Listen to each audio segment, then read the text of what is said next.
showtime. The arcraiders server slam is right around the corner, and Embark have already hit us with the ultimate blog post about the endgame progression and how wipes will work. In this video, I'll unpack that system, and through my experience with another extraction shooter with a nearly identical approach, we'll see how this system can succeed and how it can fail miserably, and what will Embark do in that case. Let's get started. First of all, the actual overall feature is called projects, not expeditions. The first one we will have is called the expedition project, and that's the one that allows for a reset. So there can be other projects, say the adventure project or Embark project, and they don't necessarily have to have a reset at the end. The expedition project in specific is the system that is intended to be their solution to power or gear inflation in an attempt to avoid using the often used simple but effective system of wipes in extraction shooters. A system like that is needed because the nature of hoarding loot and accumulating power leads to inevitable inflation in extraction shooters, where players who play more will fly ahead of other players and eventually be more powerful all the time, which creates an imbalance where newer or more casual players are always on the back foot. This leads to two things. The game becomes more and more hardcore and sweatlord friendly, and less inviting to new players or casual enjoyers of the game. And wipes fix that problem perfectly, even though it's more like a sledgehammer to crack a nut. Wipes happen seasonally, and they are a set point in time out of all players' control that deletes all their progress, so that everyone starts again on even footing. On one hand, hardcore players will probably be fine with that system, because if they can accumulate everything quickly, the game gets boring and there's nothing to do. And if they're sweatlord addicts who want to keep playing, then resetting the goals may be better than nothing for them, so they'll welcome it. It's also a fun experience to test their skill against other players when they're stripped out of their inherent powers that came from their hours of play. But remember, those players are not the concern anyway. They'll keep playing the game either way. On the other hand, players who don't play enough, who might be hit with a wipe before they even reach a satisfying full stash, for example, will feel that their progress has been interrupted by a wipe and reset back to the start. But I haven't even progressed far enough, and I have to restart? With the little amount of time I play, I keep getting interrupted by wipes. I can reach no satisfying progression. And on the gameplay side, that system will encourage casual or new players to join at the start of the cycle. But the same thing will keep happening. Casual players will start dropping off once the hardcore players gain too much power, and they will have no hope of meaningful progression because they don't play enough anyway. So they'll quit and come back on the next cycle, which leads to player trends that look like this. This, in my opinion, is what arcraiders wants to avoid. Let's see how it works first, then we'll talk about the risk of potential failure. The expedition project will operate on a repeating cycle of roughly 8 weeks. During the course of these 8 weeks, players can contribute towards and make progress on their expedition project, which will overall be a somewhat large time investment. At the start of the 8th week, the ability to finalize the project will become available and will remain available for the entire week. If a player has fulfilled all the necessary stages of the project, they will be able to commit to completing the expedition during this period. That's when you push the button, finish the project, reset your stats, get your reward, and start the new one. Now, the good news here, for a player who doesn't play that much, is that the project doesn't have a deadline that will threaten to waste their time and effort. Should a player's project not be ready during the window to complete the expedition project, their progress will be kept, allowing them to continue working on the project until the next finalization window. Now, remember this point because we'll come back to it later. Other projects may be added over time as part of updates, holidays, and other events. These will range in scale and reward structure. This might mean they're promising to add more projects, and since each one is a distant future type of commitment, then this isn't saying much. But what I hope it means is that we will have simultaneous projects running at the same time, more often than not. When you commit that reset, as expected, you keep things you earn that aren't material progress. So you'll keep skins or badges or real money currency, etc. And you will lose skill points, items, character levels, and so on. And for convenience, you obviously don't need to play tutorial missions or unlock maps or game features again and again with every reset. Now here's what you get. Permanent account unlocks for each completed expedition, unique cosmetic rewards for each completed expedition, account buffs that are applied for the duration of the following expedition cycle, and sequential completions of the expedition project increase the magnitude of these buffs up to a limit. This is nearly a copy of the Hunt Showdown system. Nearly. I'm not sure what the difference is between permanent account unlocks and unique cosmetic rewards, but they're types of rewards that are outside of power gain anyway. Similar to Hunt Showdown, when you prestige or finish a project, you get a buff for the next phase. In Hunt's case, it's either money or 10% XP increase on successful extractions with a bounty token.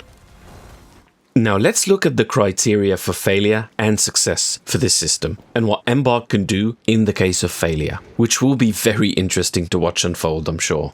The game has an unprecedented amount of hype. It's attracted most types of shooting game players, extraction shooters players for sure, and it's also attracted many people who are more interested in RPGs for the similar long-term progression element. Mainly because it's making noise everywhere anyway, and people can't escape its reach and hype. At least their friends are talking about it.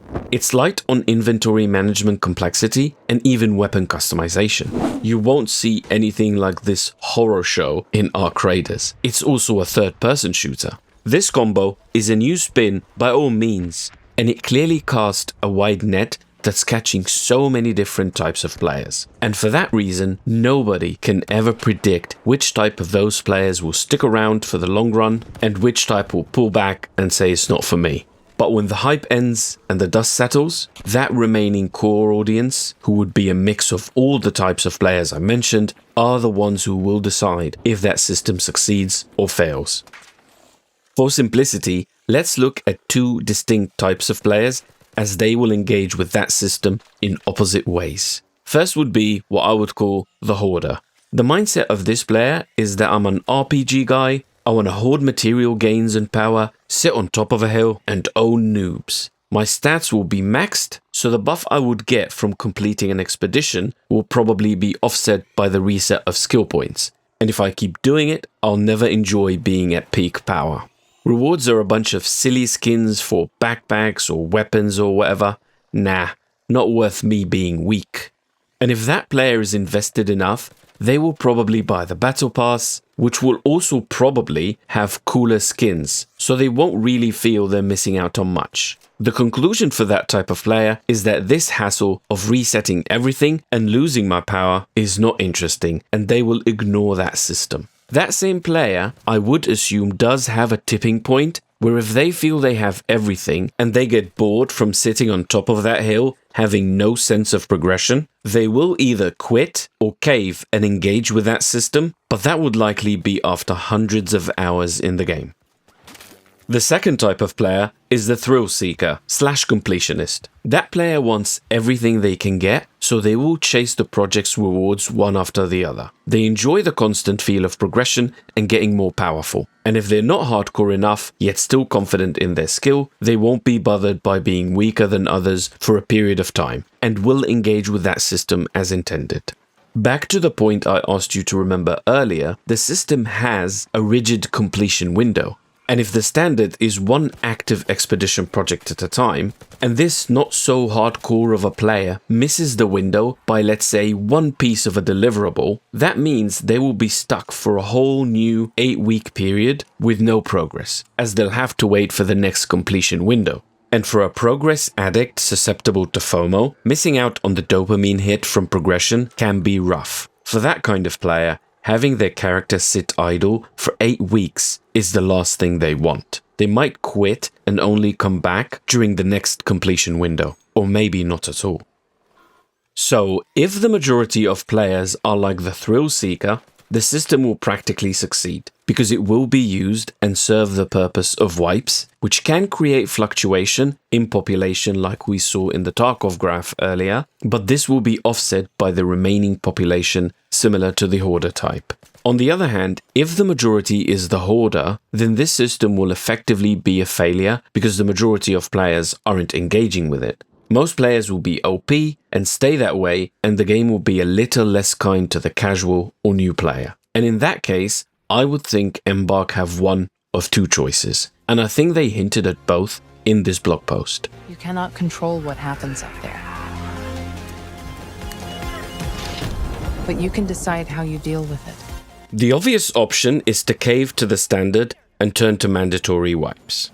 You can see that when they say, before mimicking other established mechanics, we'd like to try our own method, ideally to the end that best suits arcraiders and a large majority of its players. That's a clear statement of this being an attempt, and the option to fall back on established mechanics is there if necessary. The other option, which I think will be the first option to deal with this potential failure or lack of appeal for the system, is this.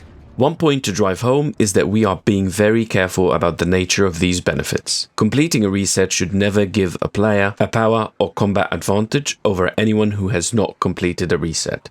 Initially, these benefits will center around cosmetics and bragging rights, quality of life, and smoothing out some aspects of progression for those who have gone through a reset. In this last sentence, initially kinda means nothing, because the previous paragraph is already a commitment to not give a combat advantage. That's the only way that system can work. So it's not initially, that's just how it will always be. It's cosmetics, bragging rights, and quality of life, anything that isn't really tangible and will give power. All they can do is tweak the volumes, 2 skins instead of 1, cooler badges or banners or whatever type of reward a player can brag with. Like I said, this will be the initial response to the system being unpopular.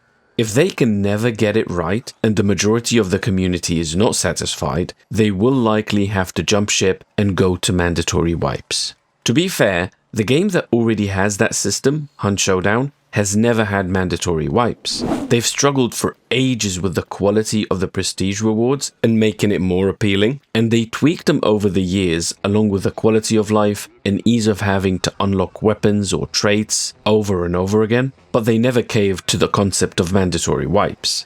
Yet again, this might be a false equivalence, because Hunt is much lighter on the permanent progression, with no real inventory to manage or stashes or crafting or any of those things. I guess what I'm saying is that it's doable. This system can work, but it's also naive to think it won't fail. And I'm sure Embark are focused on their plan B if that happens. Now you, the viewer, are you the hoarder or the thrill seeker? What other types of player mentalities you think you fall under, if neither of those? I'm sure there can be many. And do you think you're going to engage with that system or watch it from a distance? Please let me know in the comments. I'd love to know what everyone thinks about this. If you found this video helpful, or it made you think deeper about that system, please remember to like, hype, and subscribe. Thank you for your time, and I'll see you in the next video.